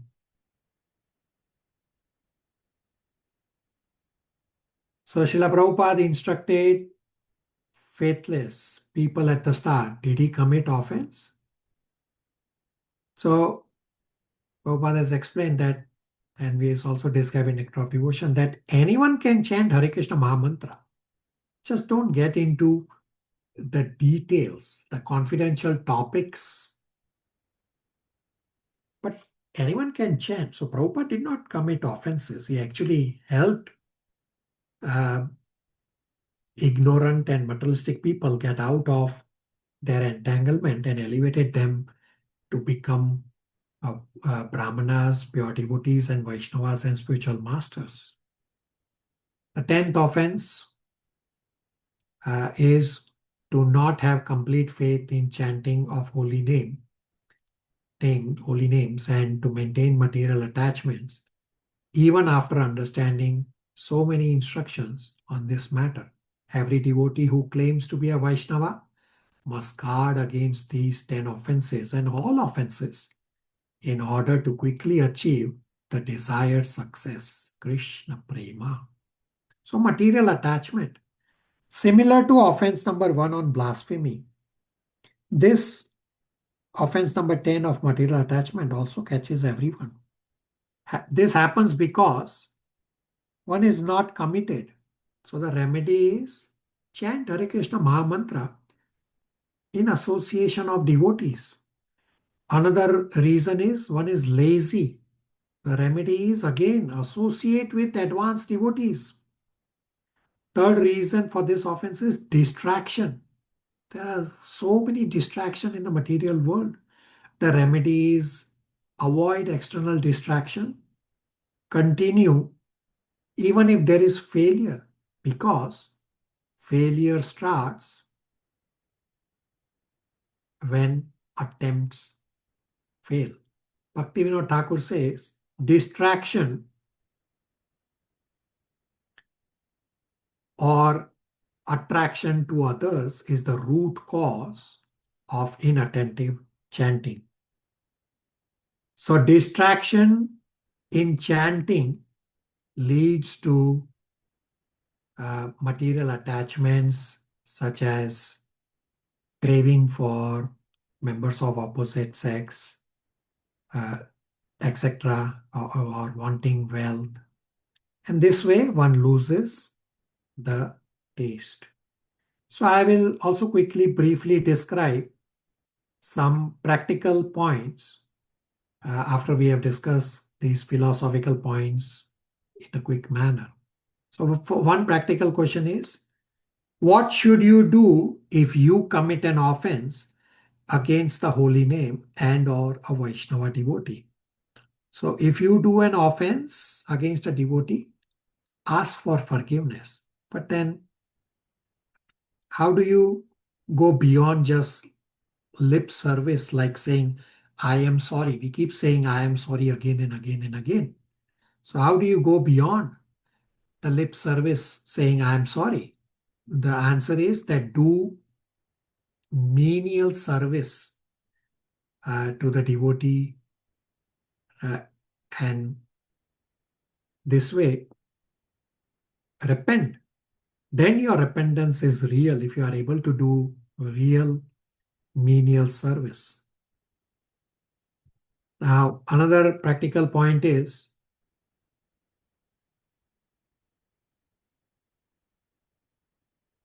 what should you do if someone else commits an offense against you?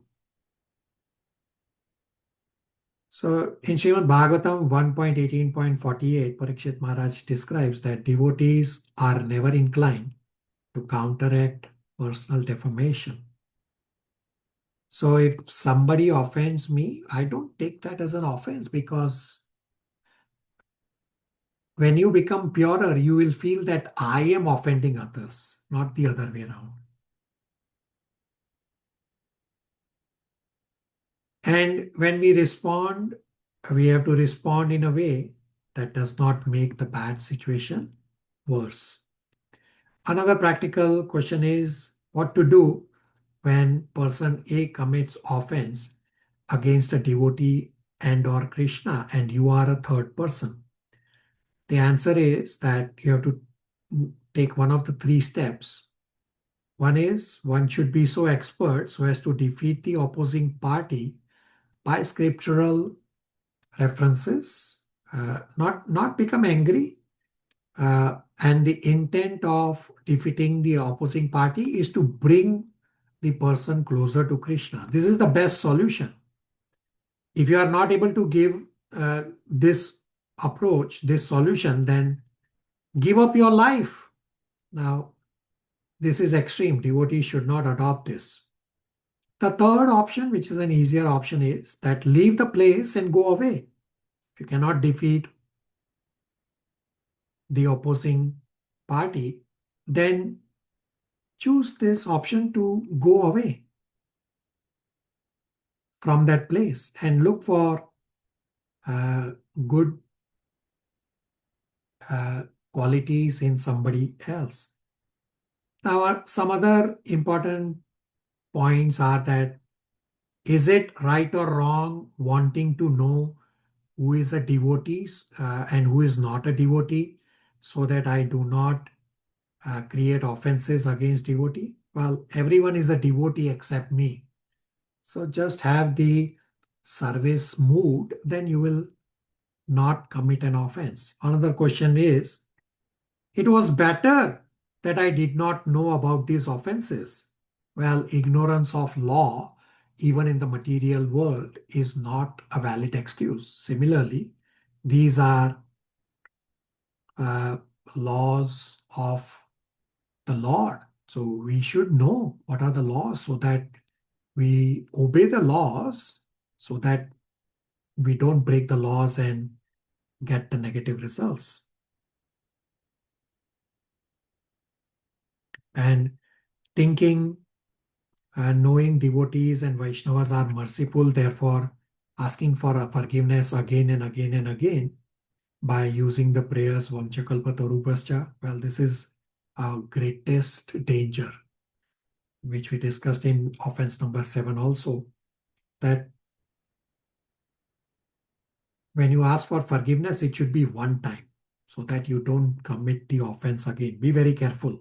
Don't use this as an excuse. So we don't have to be afraid.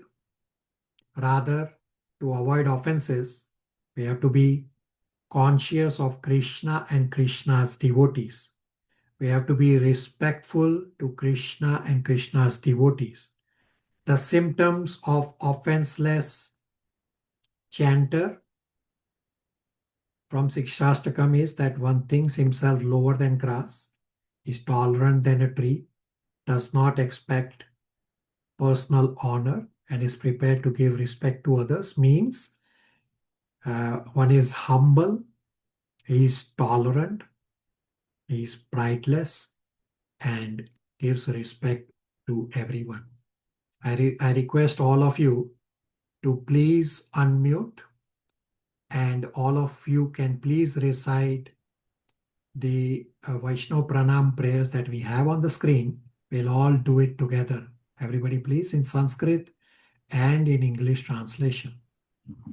Vanchakalpatarubhascha kripa sindhubhaivacha Patitanam Pavanebhyo Vaishnavabhyo namo Namo namaha. Namaha. I offer my I offer respectful my obeisances respectful unto all the unto Vaishnava all divine devotees of the devotees of the Lord. Lord. I can I fulfill can the fulfill desires the of desires everyone of everyone, just like and they are full of compassion full of compassion for souls.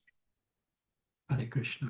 Thank you all for listening my fast-paced summary. Let's also try to read at a faster pace and finish reading chapter number 8. Malti, will you be able to start reading from the start of chapter number 8, paragraph number 1? Read faster pace. Hare Krishna Prabhuji. Yes, I'm able to read.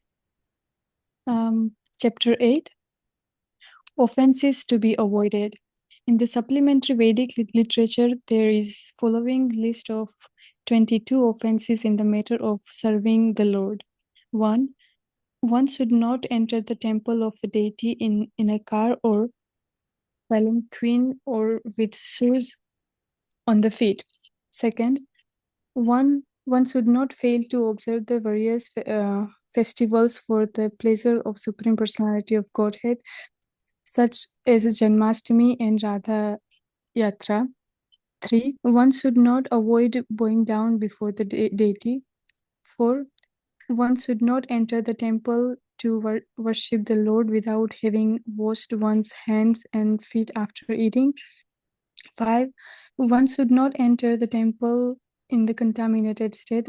According to the Vedic scriptures, if someone dies in the family, the whole family become contaminated for some times according to its status. For example, if the family is Brahmana, their contamination period is 12 days. For the Kshatriya, and Vaishya it is 15 days, and for the Sudra 30 days. 6. One should not bow down on one hand. 7. One should not circumambulate in front of Sri Krishna. The process of circumambulating the temple is that one should begin circumambulating from the deity's right hand side of the temple and come around. Such a circumambulation should be performed outside the temple structure at the last 3 times daily. 8. One should not spread his legs before the deity. 9. One should not sit before the deity holding the ankles, elbow, or knee with one's hand. 10. One should not lie down before the deity of Krishna. 11. One should not accept prasada before the deity. 12. One should never speak a lie before the deity.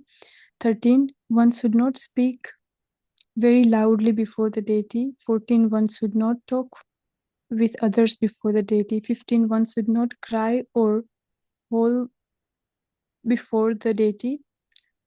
16. One should not quarrel or fight before the deity. 17. One should not chastise anyone before the deity. 18. One should not be charitable to beggars before the deity.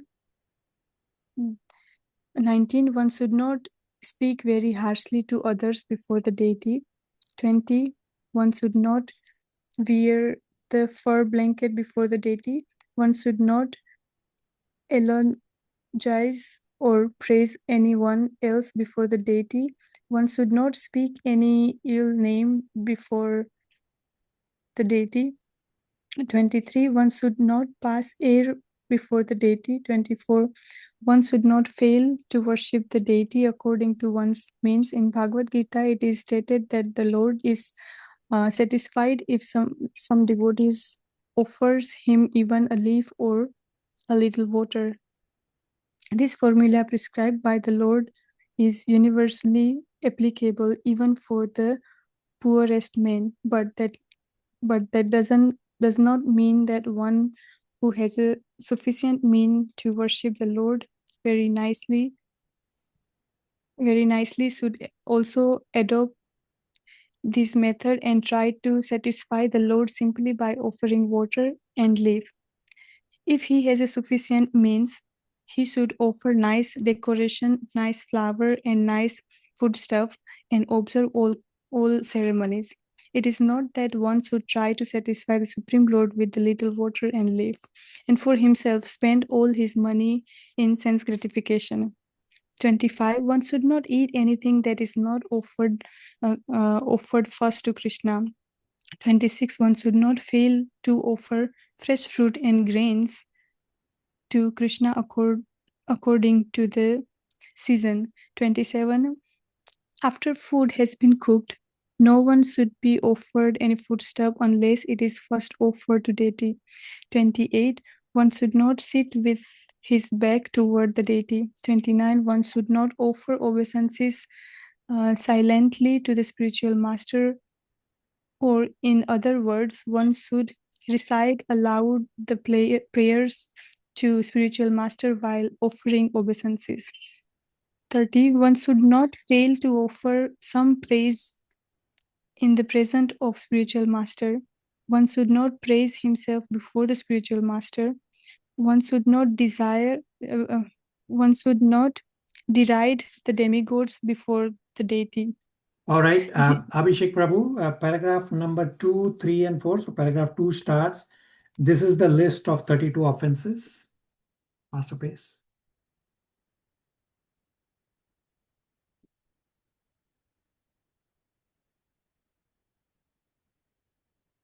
This is the list of 32 offenses. Besides these, there are a number of offenses which are mentioned in the Varaha Purana. They are as follows.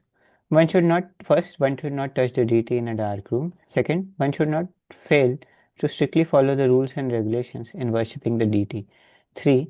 One should not enter the temple of the deity without first making a sound. 4. One should not offer any foodstuff to deity which has been seen by dogs or other lower animals. 5th, One should not break silence while worshipping. 6. One should not pass urine or evacuate while engaged in worshipping. 7. One should not offer incense without offering some flower. 8. Useless flowers without any fragrance should not be offered. 9. One should not fail to wash his teeth very carefully every day. 10th. One should not enter the temple directly after sexual intercourse. 11th. One should not enter the temple after touching a woman during her menstrual period. 12th. One should not enter the temple after touching a dead body. 13th. One should not enter the temple wearing garments of red or blue color or garments which are unwashed. 14. One should not enter the temple after seeing a dead body. 15. One should not pass air within a temple. 16. One should not be angry within a temple. 17. One should not enter the temple after visiting a crematorium. 18. One should not belch before the deity, so until one has fully digested his food, he should not enter the temple. 19. One should not smoke marijuana or ganja. 20. One should not take opium or similar intoxications. 21. One should not enter the deity room or touch the body of the deity after having smeared oil over his body.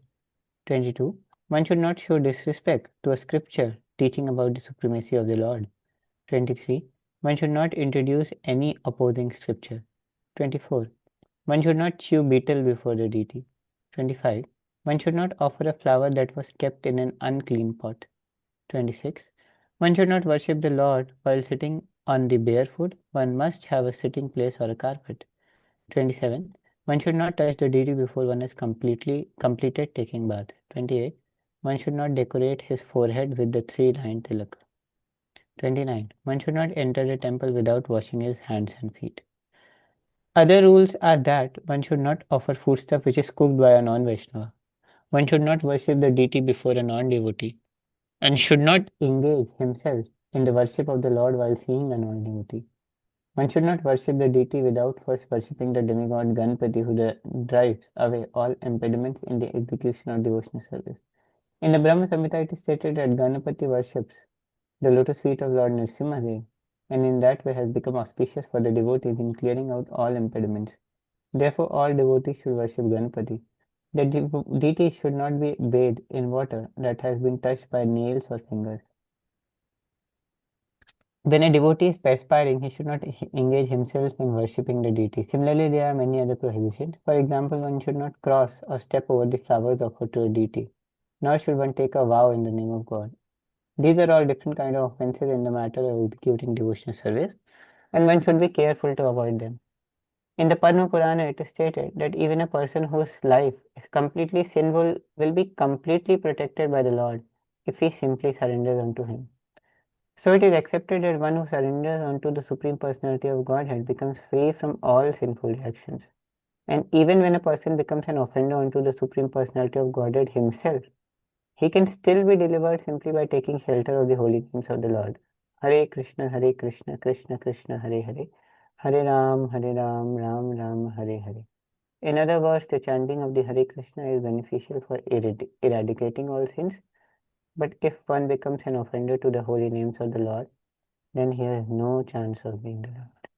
All right, Priyanka, from the paragraph number 5, the offenses against chanting of the holy name, to end of chapter 8. Hare Krishna. The offenses against the chanting of the holy name are as follows. To blaspheme the devotees who have dedicated their lives for propagating the holy name of the Lord.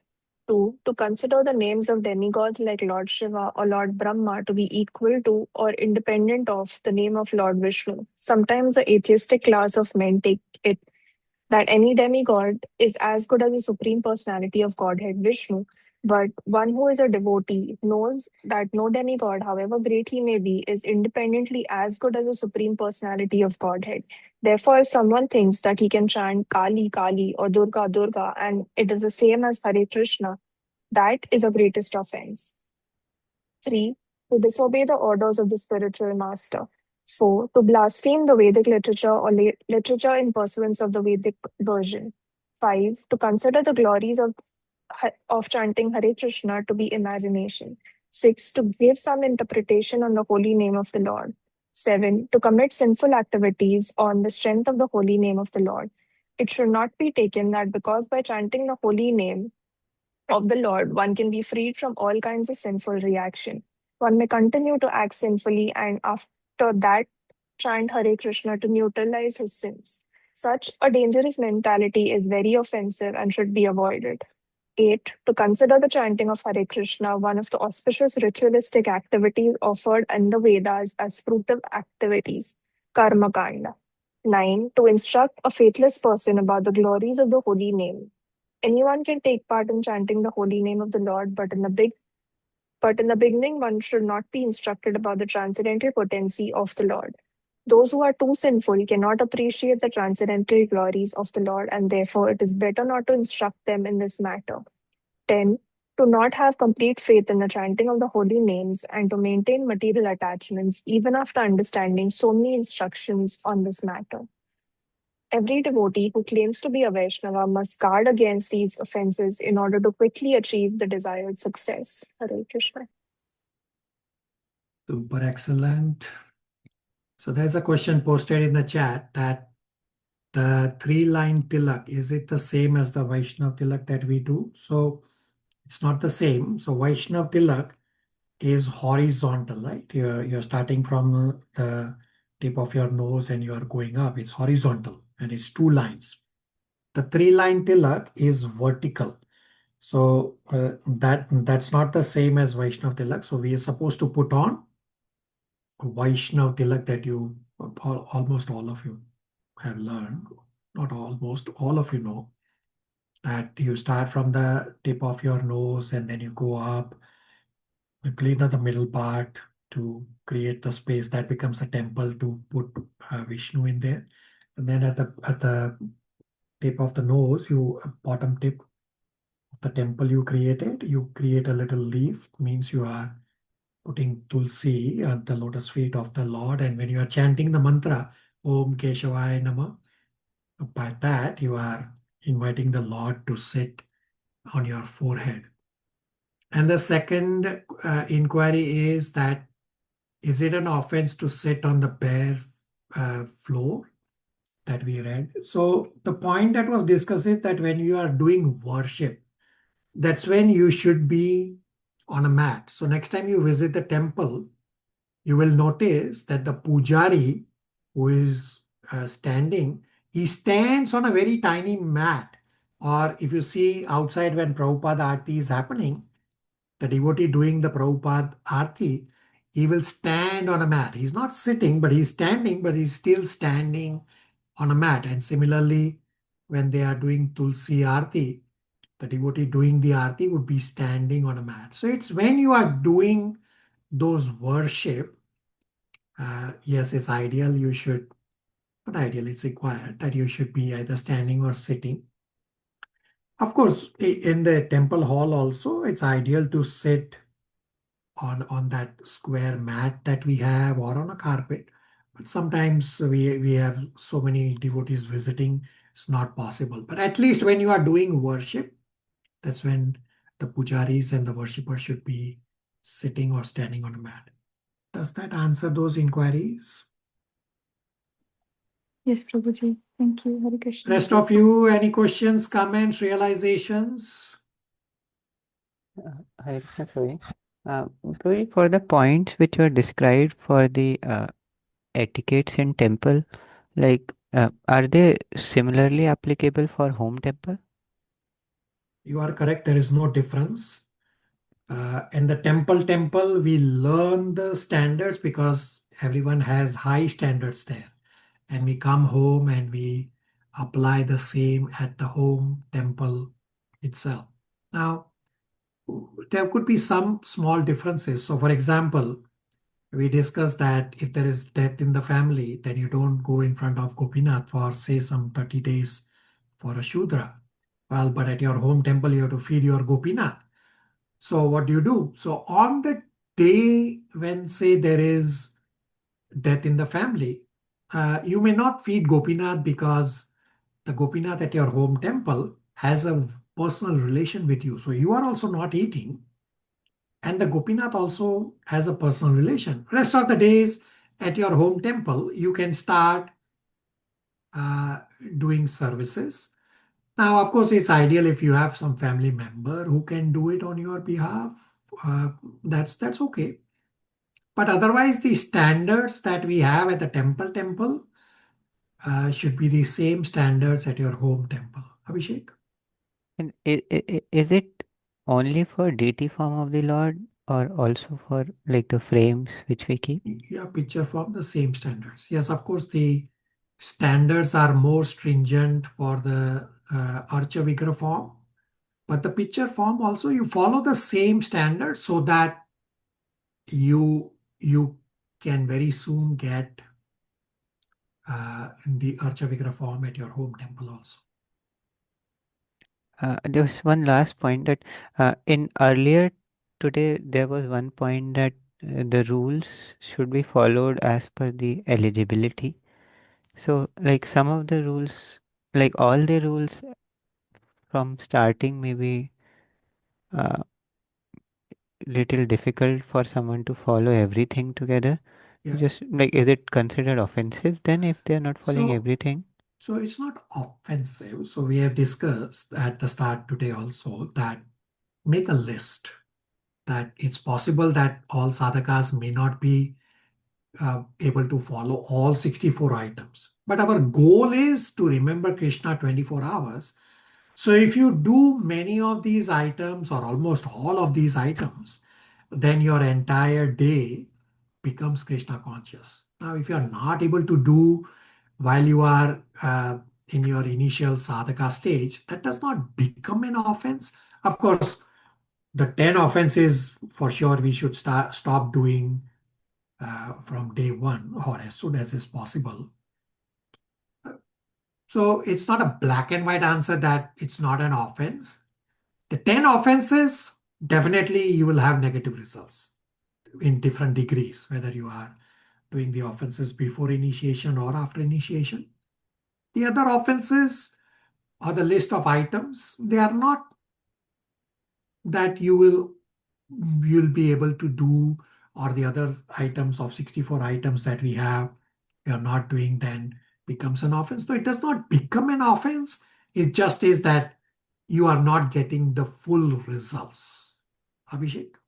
Thank you, Guruji. That was clear. Thank you. One question posted in the chat is that one point says one should not enter the temple in contaminated state. So the question is, does it include offering bhoga at the home temple also? Yes, the same standards apply. So during those contaminated state days, you can try to get a family member, offer bhoga. Like if somebody is not yet learned, you can teach them or use those days to teach them.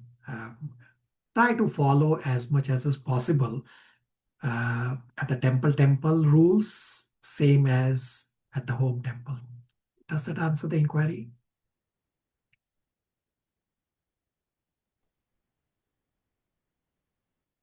I have a question. We should not wear red and blue garments for the temple. So those rules about red and blue garments is about don't wear opulent garment. That's what the rule is. Not about specifically for red and blue. I mean, normally on Balram Jayanti or Nityanand Trayoshi Day, we actually go in blue, right? So it's the point is don't be opulently dressed more than what Gopinath is dressed, right? Go as you are a servant. So you should be also looking like a servant. Does not mean you have to go in a torn cloth, but have simple clothing, not opulent clothing. Matan? Yeah, also hands and feet. We should not. We should be washing our hands and feet, but it's not possible here in the temple. Why is it not possible? You have Yes. you have washrooms and you have water taps all over the temple. So why is it not possible? For the feet, we have to take out the socks and everything. So we have learned the way of doing achman, right? So if you are entering the temple, that also is service. So do Achman. That is you are cleansing yourself. Right? So do Achman before you enter the temple. That way, we have learned that you clean your hands, you clean your feet with 3 drops. That is cleaning. More is you clean your consciousness also with the Achman. Patan? Okay, thank you. Nitya had a question. Yes, Prabhu. For the offense of distracted chanting, what is the way we can? I know we're continuing to offensively chant and we continue chanting, right? Chant The in distracted chant. Chant in devotee association. Yes, you avoid distractions that don't look at your phone while you are chanting. Don't look at internet. But simultaneously also chant in devotee association. So we have japa groups. I don't think Nitya, you are on the japa group. So there are 2 japa groups, one in the morning time of Toronto and one in the evening time of Toronto. They are you should have at least one time. They do one round of japa. You can find 10-15 minutes of your time to do one round of japa with devotees. And many devotees have commented that one round of chanting in devotee association, that is spectacular. They cannot just explain how good is that. So try it one time at least and you will see the benefit. Nitya? Thank you, Prabhu. So my last point, I did want to discuss, I had asked that those of you who listen to the Path 6 and 7 Bhagavad Gita revision recording, the concluding chapter 18 class, I had described that what all to do. So we are out of time today. Next class, I want at least one of you to volunteer and explain what I had described. So basically, I'm looking for the discussion on the point that if you miss a class, what you are supposed to do. That if you miss a class, you are supposed to listen to recording right away. It's not just listening to recording. You're supposed to send me at least one striking point and at least one inquiry from each of the recording that you are listening. Otherwise, these recordings will pile up even though they are just one class every week. Now, Kunal Prabhu asked a very important question. We heard the lecture from Chetan Chandas that first priority is to keep the first priority as first priority, where we heard that deviations are bound to happen. So the pilots always try to bring the airplane back on track again and again. So Kunal Prabhu asked a very important question that pilots have their beeping sounds and notification. That's how they bring their airplane back on track. So what's that notification for us? So when you do not do your spiritual endeavors, when you do not listen to recordings right away, and you do not submit at least one striking point and at least one inquiry to me, these should act as a stick shaker, violent stick shaker notification to you. So the stick shaker is that when an airplane is about to stall, the steering or the handle that the pilot is holding, it shakes very violently and makes a loud noise also, that even if the pilot is sleeping, with that violent stick shaker, it wakes up a sleeping pilot also. So these should act as a violent stick shaker to you all. That if you miss a class and if you don't submit at least one striking point and at least one inquiry to me, well, you are in a stall mode. Just look at how the class size is shrinking day by day by day. Some are valid that they are traveling, say Archana is traveling is a valid reason, or Pragya is in a time zone where it's difficult and she listens. Those are understandable. But this batch 3 and 4, the combined class is less than what individually batch 3 and 4 used to be. So don't get into that stall mode. That stick shaker should be your warning sign that if you don't send me striking points and inquiries. Now, at least one devotee virtually present, that when you are traveling to India or you come back and you are in that fractured position So you cannot all of a sudden start running a marathon just as a fractured person has to take baby steps. So you take baby steps. It will seem overwhelming. Oh, I cannot do everything. Why? Because you have lost taste by you taking materialistic association. So take baby steps. Don't get overwhelmed. Just take baby steps to get back on track. Because deviations are bound to happen. But the corrections that you do is more important. So take corrective actions and in small steps. Send at least one striking point and at least one inquiry to me from each recording that you are listening. And some of you have missed few recordings. Get recordings from me and listen to them as soon as is possible. All right. Thank you all for listening and following what we discussed and tolerating few extra minutes. We'll stop here. Hare Krishna, everybody. Hare Krishna. Hare Krishna. Hare Krishna.